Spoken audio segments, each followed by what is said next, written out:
I just want to give a light trigger warning because today's video is going to be a little bit different. So most of these evidence and pet readings videos that I do, I don't discuss how the pet crossed over, and I also don't discuss any personal intimate messages that I receive from the pets to their mom or dad. I keep that stuff personal.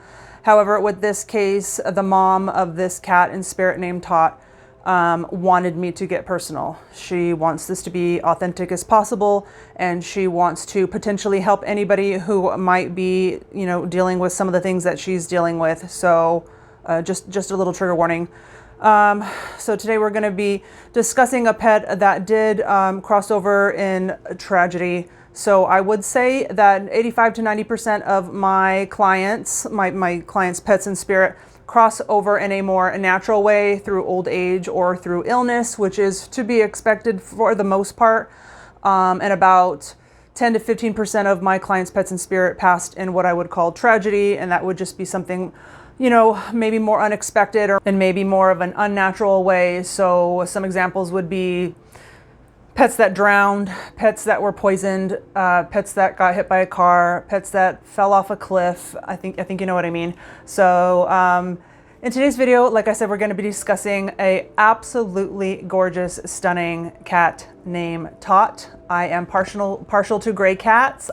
All cats are beautiful. I've had cats of all colors. However, gray cats have a special place in my heart because I've had two very, very special gray cats to me. And one of them was my soul cat. And when she first sent me a picture of her cat Tot, I literally gasped because he looks so much like my soul cat Lotus in spirit. I'll probably include a picture here. So Tot crossed over in what I would consider a tragic accident. My client wants it to be clear that that she is responsible for this. And although she was responsible for him crossing over, it was 100% an accident, and she loved and still loves Tot so much. If you're new here, my name is Elisa Ace. I'm a spiritual medium, and I like to make videos where I share with you guys the evidence that pets in spirit give me in my pet mediumship readings to prove to you guys that when your pets cross over, they are more than okay, and that they are still connected to you and still see everything going on in your life.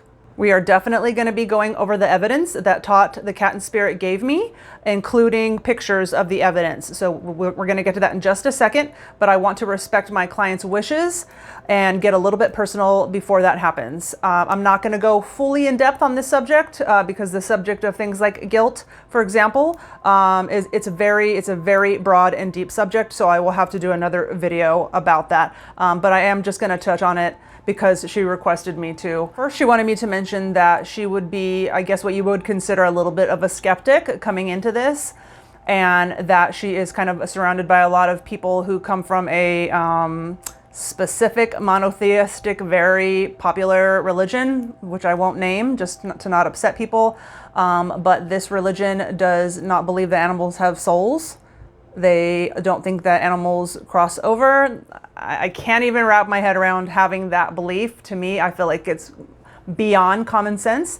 The second that you look in an animal's eyes, that they absolutely for sure have a soul, and probably a soul much more pure than ours. So needless to say, she has, had some difficulty with the varying belief systems amongst the people that she's been around in her life. So she's not in an easy place right now. I would consider her probably more towards the beginning of her spiritual awakening. I believe that what happened with her pet was probably the catalyst for her spiritual awakening. Even with some of the amazing pieces of evidence that you will hear that Tot gave us in the reading, and with something unexplainable and paranormal happening in her household a few days after the reading, she still is in a place where she is unsure and wanting to learn, but again, not sure exactly what she believes or how much she believes. And this has been a recurring theme in her life. When she has lost somebody else who was very, very important to her, she did not feel like she received the signs that she was asking for, that she wanted. And that's okay. I just want to make it clear that wherever you are in your belief system, or wherever you are in your, your spiritual development or your spiritual awakening, is completely okay. Even if somebody is like a total atheist, a total skeptic, That's okay. People are where they are. So where she's at right now in her phase of questioning and, really wanting more is totally fine. This is something that I have contemplated before because, for example, I am somebody who's been able to sense and see spirit since I was very young. I'm somebody who can just remember my incredible dreams. I can remember all of my out-of-body travels, and I don't know why. Why is it that I can remember, and then I meet other people that say, I never dream, or they say, no, I never remember my dreams. And then I've met other, like some mediums, for example, and they told me that they literally have seen dead people walking around their bedroom since they were little kids. And then you meet other people that say, no, never seen a thing, never seen a ghost, never heard anything, never seen anything. And so why is that? Is it because said person is just not open to experiencing something yet? Are they just not ready? Do some people have a higher level of sensitivity to the spirit world?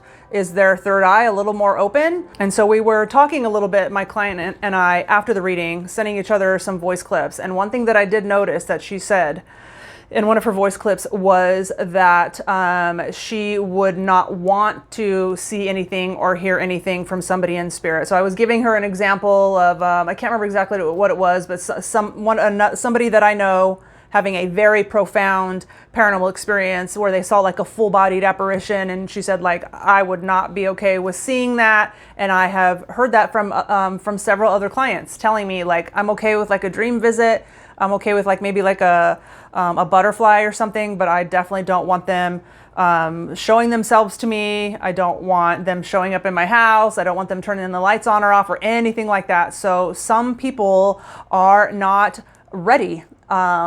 They're not open to the full spectrum of what's possible. And then you have somebody like me, if I hear a noise in my bedroom in the middle of the night, I will turn the light on and say, show yourself. Show yourself. Can I see you? I want to see you. So, everybody is at a different place, and wherever you are is okay. But I believe that if spirit knows, if your loved one or your pet in spirit knows that you're not ready or you're not really open, whether it's about fear or whatever, if you're not ready or open to see something or to hear them or what have you, they're not going to do it because they don't want to cause you any harm. They don't want to scare you. So the other subject that I just wanted to briefly touch on, again, we'll have to do another video about this as well, is the subject of grief. She is obviously very deep in grief with her, being responsible for the accident that happened.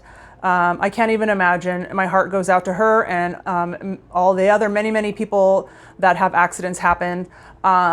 Guilt is extremely common. I would say about maybe 90% of my clients deal with guilt in one way or another, and that includes myself with my Yorkie that crossed over. We all do the woulda, coulda, shouldas, after things are said and done, and that is one of the many lessons that they teach us after they cross over. I tell my clients, I think that pets in spirit are like our little teachers that come down here to earth to teach us things like not taking things for granted and how to live in the present moment, amongst many other lessons. And, if you want to get really deep in this conversation and ask, like, well, why would something like this happen? Why does somebody's 5-year-old die of cancer? I don't have the answers to everything, but my best guess, based on all of my spiritual studies over the decades, based on what I've learned in my readings, based on what I've learned in my solo plant medicine ceremonies, based on what I've learned in books, and based on what I've learned while I was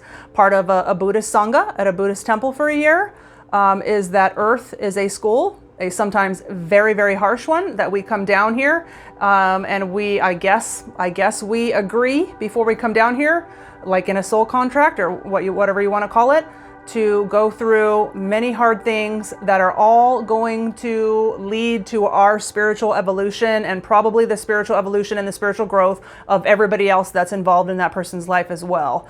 Do I like that? Nope. I joke around and I tell my clients all the time that when I cross over, the first thing I'm going to do is ask to talk to the manager, because I don't like it. especially, you know, I wonder, like, if we come from this perfect, whole, divine being, right? Because all of the, no matter what esoteric philosophy you read about, they all basically say that we're all one, right? We're all fractals from one divine source. So if we were perfect to begin with, then why did source consciousness, God, the divine, the universe, whatever you want to call it, why did they decide to break us off into 10 billion pieces, to come down here to suffer over and over again in multiple lifetimes, to evolve to get to the point of perfection again that we already started at? I have a problem with that. So again, I don't have all the answers, but what I do know is that there's no accidents. Everything happens for a reason. I can see synchronicity everywhere. When you start looking for it, when you're tuned in, you'll see it all the time, sometimes every single day. So when it comes back to the question, why did that happen to her with her pet? It depends on how you want to look at it. You know, what spiritual perspective are you coming from? But my best guess is that it has something to do with her learning self-forgiveness. While we're human, we are all very, very imperfect, and we all make mistakes. We do need to learn to forgive ourselves. You know, we can't really give other people real, genuine, authentic love unless we've learned to love ourselves. Then you're going to really struggle with being able to give other people real, genuine love if you still have not mastered at all self-love. So I just wanted to touch on guilt and self-forgiveness. And I don't want that to take away from the fact that Tot is more than okay, regardless of how he crossed over. People cross over in just countless ways. Some of them, you know, are best case scenario, like passing away in your sleep. And some people are unalived by others, and sometimes because of road rage. I mean, can you believe it?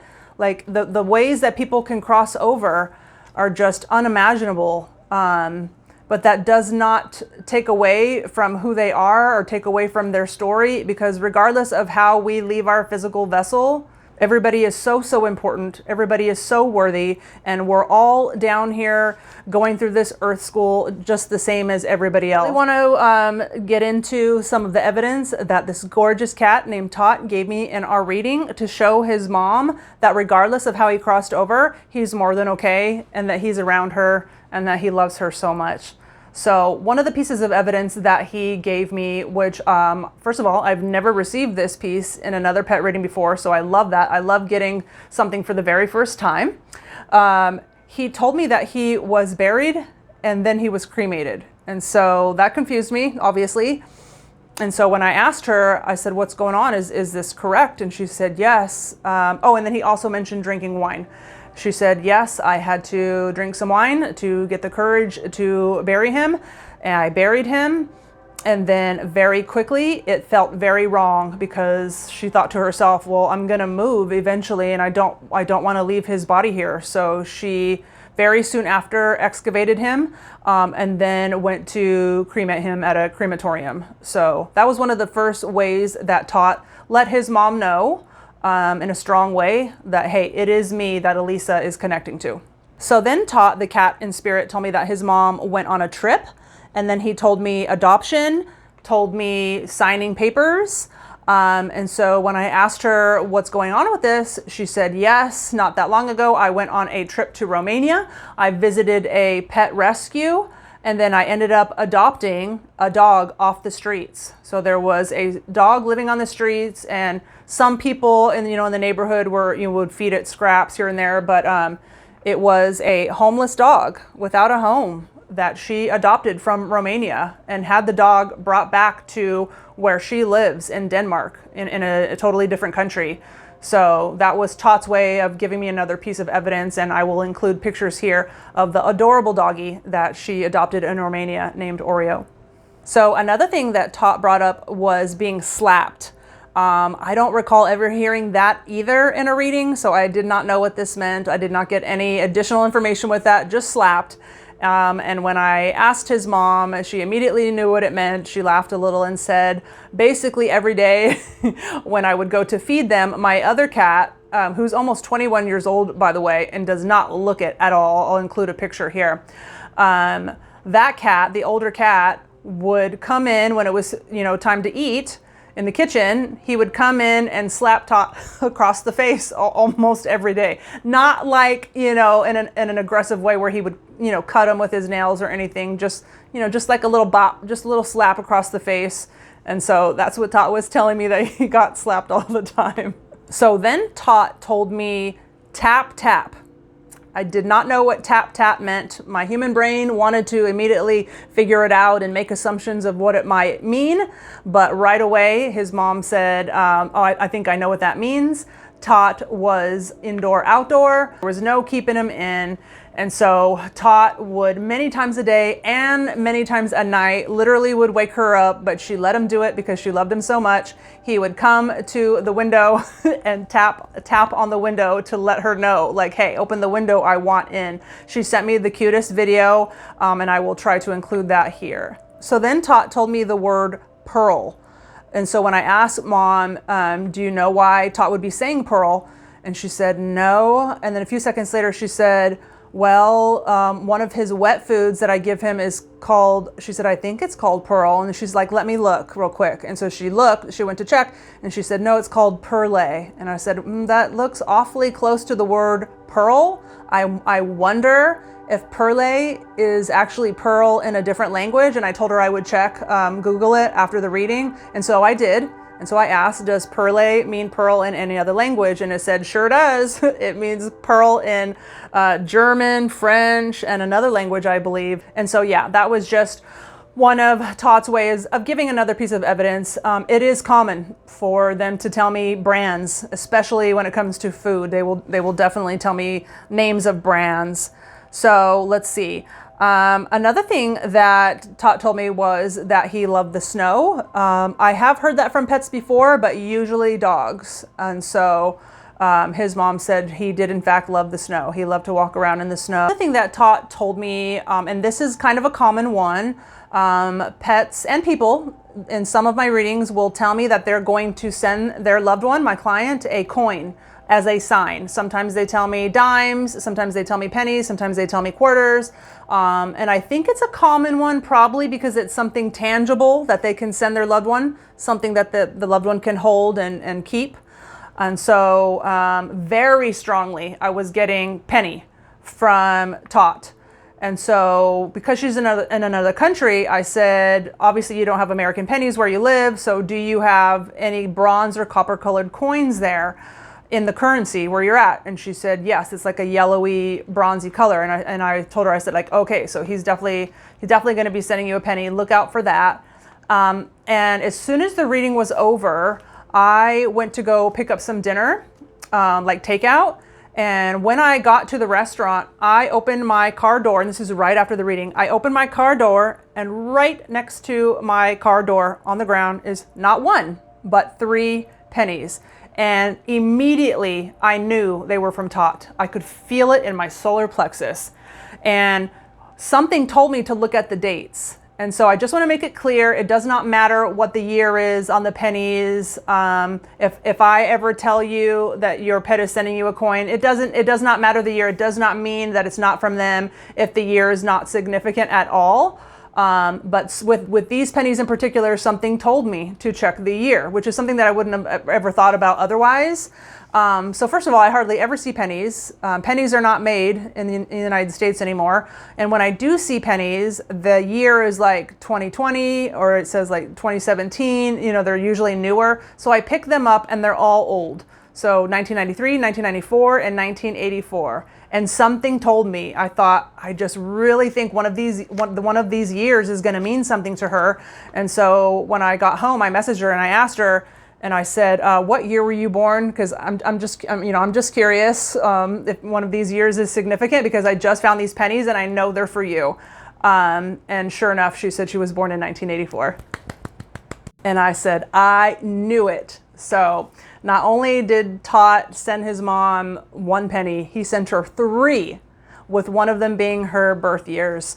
And I think that was just because he really knew that she really needed like a real strong sign, because she still is, a little skeptical and a little unsure of the whole life after death situation. and you're tuned in and you believe and there's no resistance and you have trust, the universe will talk to you. Spirit will talk to you, and they do that through signs, but also through synchronicity. And I see spiritual synchronicity the same way that I see signs.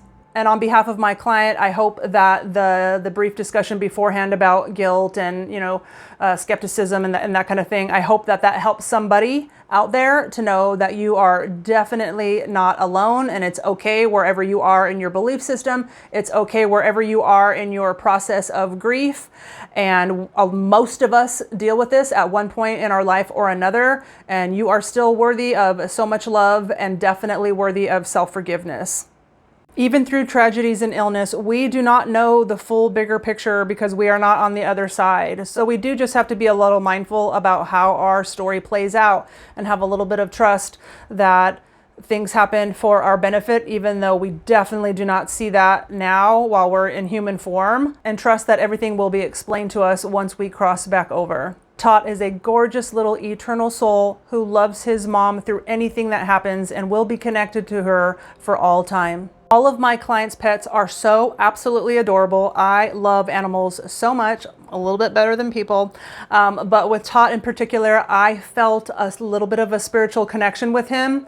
And I don't know if it's because he reminds me of my soul cat, Lotus in spirit, but I just wanted to say that I love you, Tot. I'm glad to have been a part of your and your mom's story. I'm also sending so much love to Tot's mom from across the ocean, from California to Europe. I also make short form content on my social medias, so if you want to follow me on TikTok, Instagram, or Facebook, then the links to that will be in the comments down below.